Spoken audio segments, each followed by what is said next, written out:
Hi Aquarius, how are you? Welcome to Tarot Queen. These are current feelings, current energies, current emotions of your partner. वो आपके बारे में क्या सोच रहे हैं, क्या फील कर रहे हैं, उनकी आपके लिए क्या एनर्जीज़ हैं, उनके हिडन मैसेजेस।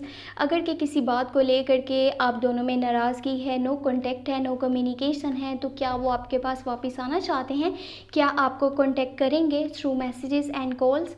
और अगर के आपका रिलेशनशिप बहुत अच्छा जा रहा है और आप ये जानना चाहते हो कि वो आपसे शादी के बारे में बात करेंगे या नहीं, लॉन्ग टर्म का कमिटमेंट आपको देंगे या नहीं, तो आपको आपके क्वेश्चंस के आंसर इस रीडिंग में मिल जाएंगे। अगर कि आपको वीडियो पसंद आए, आपने लास्ट में वीडियो को लाइक कर देना है। अगर कि आप चैनल पे न्यू है, सब्सक्राइब कर लीजिएगा, घंटी को ऑन करके ऑल पे क्लिक कर दीजिएगा। उससे ये होगा जब भी जो भी वीडियो चैनल पे अपलोड होगी आप सबसे पहले वॉच कर पाएंगे। बाकी अगर कि आप पर्सनली कुछ पूछना चाहते हैं, रीडिंग लेना चाहते हैं, चाहे वो लव लाइफ के बारे में हो, आपके करियर के बारे में हो, आप मुझे व्हाट्सएप पे कांटेक्ट कर सकते हैं। व्हाट्सएप का नंबर और ईमेल आपको इस वीडियो के डिस्क्रिप्शन बॉक्स में और चैनल के अबाउट सेक्शन में मिल जाएगा। चलें जी, देख लेते हैं आपके पार्टनर की current feelings, current energies, current emotions आपके लिए क्या हैं और वो आपको क्या बताना चाहते हैं। उनकी हिडन फीलिंग्स आपके लिए क्या हैं, आपके बारे में क्या सोचते हैं। Okay, let's see. First you have 4 of swords and then you have queen of swords. फिर है आपके पास the fool. Great, superb. Page of wands है, 6 ऑफ वॉन्ड्स है, 7 ऑफ वॉन्ड्स है। Superb. The judgement, wow great, यहाँ पे the judgement भी है, यानी कि एक गुड न्यूज़ है उन लोगों के लिए जो कि अपने पार्टनर से नो कांटेक्ट में है, नो कम्युनिकेशन में है, बातचीत आपकी अच्छे से नहीं हो पा रही और एक दूसरे को समझना तो चाहते हैं लेकिन ये नहीं समझ आ रहा कि हो क्या रहा है रिलेशनशिप में, आपके पार्टनर आपसे बात क्यों नहीं करे। अगर कि आप ये सोचते हो, आपके ये क्वेश्चंस हैं, तो आपको ये देखना होगा कि कुछ टाइमिंग में वो अपनी लाइफ के एक मुश्किल दौर से रहे हैं। काफ़ी सारी मुश्किलात उन्होंने देखी हैं, बहुत से टफ टाइम देखे हैं। समझ लें कि एक तूफ़ान जैसा उन्होंने अपनी लाइफ में कुछ देखा था, इतना तकलीफ दे वो मोमेंट था। अब वो उससे बाहर आने की कोशिश करें, लाइफ में आगे बढ़ने की कोशिश करें, तो ये किसी भी इंसान के लिए इतना ईजी नहीं होता, ये आपको समझना होगा। देखिए, ये एक जनरली फीलिंग्स हैं कि अगर कोई इंसान एक मुश्किल वक्त से बाहर आता है तो उसको उस चीज़ में टाइम लगता है। वो इंसान अपने आप से लड़ रहा होता है, अपने आप में उलझा हुआ होता है कि किस तरह से उसने उस सिचुएशन को एक्सेप्ट करके और आगे बढ़ने के बारे में सोचा, किस तरह से उसने सारे ऑब्स्टेकल्स का सामना किया और उनके जो है खिलाफ कोई ना कोई ऐसा कदम उठाया कि अपनी लाइफ बेहतर से अच्छे से ट्रैक पे लेकर के आया जा सके। अभी आपको उनकी साइड से नो कांटेक्ट, नो कम्युनिकेशन, बातचीत वो अच्छे से नहीं कर रहे होंगे या अपने साथ वक्त गुजारने की कोशिश में लगे रहते हैं। वो अपने रियल इंटेंशंस को जानना चाहते हैं। एक तो उनके ना हेल्थ के कुछ इश्यूज क्रिएट हो चुके हैं, उनके लिए काफ़ी स्ट्रेस का बाइस है ये चीज़ जो उनकी लाइफ में हुआ था। वो उस चीज़ से बाहर आना चाहते हैं, अपने साथ वक्त गुजारने की कोशिश कर रहे हैं, दोबारा से अपने आप को बेहतर हालत में लेकर के आना चाहते हैं, मेंटली स्ट्रॉन्ग बनने की कोशिश कर रहे हैं, आपके साथ चलना तो चाहते हैं। ये चीज़ बिल्कुल कंफर्म है, क्लियर है।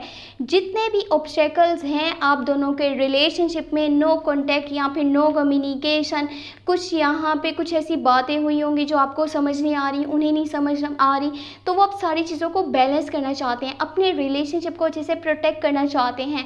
जितनी भी गलतियाँ हुई हैं उन्हें सुधारना चाहते हैं, कमिटमेंट करना चाहते हैं। यहाँ पे द फूल का कार्ड है, वो आपके साथ कमिटमेंट करना चाहते हैं, लाइफ में आगे बढ़ना चाहते हैं, आपके साथ एक जर्नी स्टार्ट करना चाहते हैं जिसमें कि बैलेंस हो, ना कि एक दूसरे से लड़ाई झगड़ा हो, एक दूसरे के खिलाफ जाया जाए, एक दूसरे की बात को दिल पे ले लिया जाए, समझने की ना कोशिश की जाए। तो उन्हें ऐसी लाइफ नहीं चाहिए।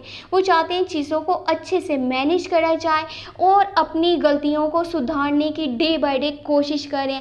एक इंसान अगर आपको इतना प्यार करता है ना, तो उसे थोड़ा सा आप टाइम दीजिए। वो अपनी लाइफ में आगे बढ़ना चाहता है, जो मुश्किल वक्त उसने देखा, जो उसने फेस किया, थोड़ा सा मेंटली स्ट्रोंग होने के लिए भी टाइम लगेगा। आप उन्हें वक्त दीजिए, उनको सपोर्ट कीजिए, उनकी केयर कीजिए, क्योंकि उन्हें इस वक्त में आपकी केयर की, आपके सपोर्ट की, आपके प्यार की बहुत ज़्यादा ज़रूरत है।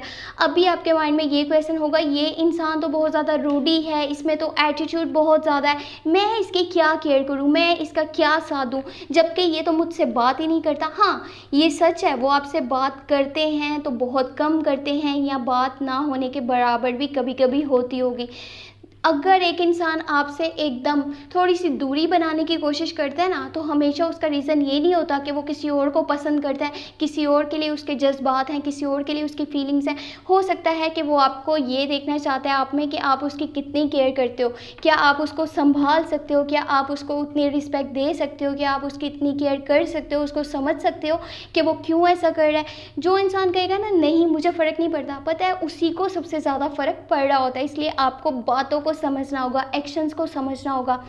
उनके अभी बिहेवियर में आपको एटीट्यूड भी नज़र आएगा, रूडनेस भी नज़र आएगी, या फिर ऐसा भी लगेगा कि ये इंसान हमेशा अपनी ही बात को वैल्यू करता है।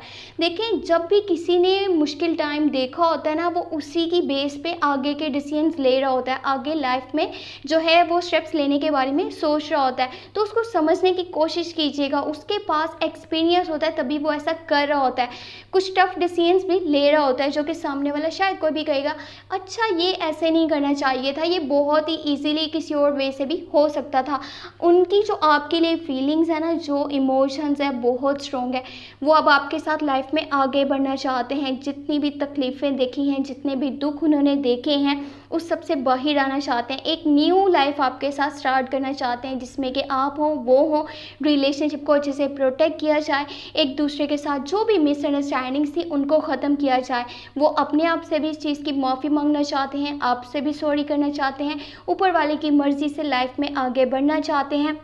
Reconciliation, romance and long term की कमिटमेंट उनकी तरफ से आपको मिलेगी बहुत ही जल्दी। यहाँ पे 2 कार्ड्स मेजर अरकाना के कार्ड्स हैं, तो हो सकता है कि ये इवेंट्स में थोड़ा टाइम तो लगे, लेकिन आपको सब्र करना होगा। जितना आप सब्र के साथ चलेंगे उतना ही आपको मीठा फल मिलेगा। ये नहीं कि आप जल्दबाजी में अपने रिलेशनशिप से, जो कि इतना बेहतर है आपके लिए, अपने पार्टनर से जो कि लॉयल हैं, रिलायबल पर्सन है, उनसे दूर हो जाएं। आपको अभी के टाइमिंग में उनकी केयर करनी होगी, उनको रिस्पेक्ट देना होगा, उनको समझने की कोशिश करनी होगी। एक इंसान मेंटली भी स्ट्रेस में है, दूसरा उसके लिए हेल्थ के भी इश्यूज़ हैं, और उसने कुछ ही टाइम पहले बहुत सी तकलीफ़ें देखी हैं लाइफ में, बहुत से ऑब्स्टेकल्स देखे हैं, सेटबैक देखे हैं। तो सबसे बाहर आने के लिए उन्हें थोड़ा सा वक्त लगेगा। आपसे जो अभी नो कॉन्टैक्ट है या नो कम्युनिकेशन है, बहुत जल्दी वो आपके पास वापस आएंगे। लॉन्ग टर्म की कमिटमेंट आपको देंगे, शादी का प्रपोजल देंगे। एक कमिटमेंट फोबिया है उनके अंदर जो आपके लिए है, आपके साथ अपनी लाइफ की जर्नी स्टार्ट करना चाहते हैं, एक न्यू लाइफ बनाना चाहते हैं, जिसमें कि आप हो वो हो और उनकी फैमिली हो जो आपके साथ बनाएंगे, और आपके साथ हर मोमेंट इंजॉय करना चाहेंगे, अपनी फीलिंग्स शेयर करना चाहेंगे। और ऐसा करने के लिए अगर कि उन्हें अपने घर वालों के खिलाफ जाना पड़े, दुनिया के भी खिलाफ जाना पड़े, तो वो चले जाएंगे, क्योंकि उन्हें ऐसा लगता है कि वो आपके साथ जिस कनेक्शन में है, जिस बॉन्ड में है, वो कैसे भी करके नहीं टूटना चाहिए, ना ही वो टूटने देंगे।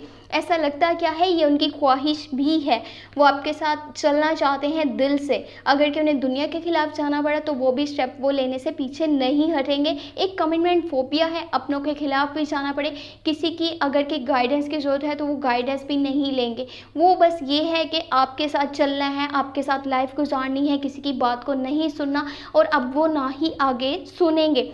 बस आपके साथ इतना प्यार है, इतनी मोहब्बत है कि किसी भी कीमत पे आपको खोना नहीं चाहते। तो आप भी इस रिलेशनशिप को अच्छे से प्रोटेक्ट कीजिए, एक दूसरे को समझने की कोशिश कीजिए, एक दूसरे को वक्त दीजिए, ना कि आप एक दूसरे की बातों के खिलाफ जाएं, या फिर समझें कि सामने वाले में एटीट्यूड है तो मैं क्यों इससे अच्छे से बात करूँ, उसने मुझे मैसेज नहीं किया तो मैं क्यों करूँ। अगर ये फीलिंग्स होंगी, ये एनर्जीज होंगी आपकी, तो आपका रिलेशनशिप अच्छे से बैलेंस नहीं हो पाएगा। अगर कि आपको रीडिंग पसंद आई है तो लास्ट में वीडियो को लाइक कर दीजिएगा, चैनल पे न्यू है तो सब्सक्राइब कर लीजिएगा, और घंटी को ऑन करके ऑल पे सेलेक्ट कर दीजिएगा। पर्सनली कुछ पूछना चाहते हैं, रीडिंग लेना चाहते हैं, चाहे वो करियर के बारे में हो, लव लाइफ के बारे में हो, आप मुझे व्हाट्सएप पे कांटेक्ट कर सकते हैं। व्हाट्सएप का नंबर और ईमेल आपको इस वीडियो के डिस्क्रिप्शन बॉक्स में चैनल के अबाउट सेक्शन में मिल जाएंगे। आप मुझे व्हाट्सएप पे मैसेज कर सकते हैं, और जो भी आपका क्वेश्चन है, जिस बारे में भी आप रीडिंग लेना चाहें आप ले सकते हैं। और हाँ, एक बहुत ही इम्पोर्टेंट बात मुझे याद आ गई, सबसे पहले तो चैनल को शेयर कर दीजिएगा सोशल मीडिया पे अपने फ्रेंड्स के साथ और सोशल प्लेटफॉर्म्स पे। बाकी हाँ, एक और बात वो ये कि जुलाई की और अगस्त की love tarot reading, love messages channel पे अपलोड हो चुकी हैं। आप चाहें तो चैनल पे प्लेलिस्ट को चेक कर लीजिएगा, नहीं तो इसी वीडियो के डिस्क्रिप्शन बॉक्स में आपको लिंक मिल जाएगा। आपके लिए जुलाई की मंथली लव टैरो रीडिंग देखना, शायद आपने वो तो देख ली हो, लेकिन अगस्त की अगर कि आपने नहीं वॉच की या दोनों नहीं की तो लास्ट में करनी है, क्योंकि उसमें रिलेशनशिप का फ्यूचर भी है, आपके एनर्जीज भी हैं और आपके रिलेशनशिप की एनर्जीज हैं, आपके पार्टनर की भी एनर्जीज हैं। तो लास्ट में वॉच कर लीजिएगा। अपना बहुत बहुत बहुत सारा ख्याल रखिएगा। Thank you so much. Take care. Bye bye.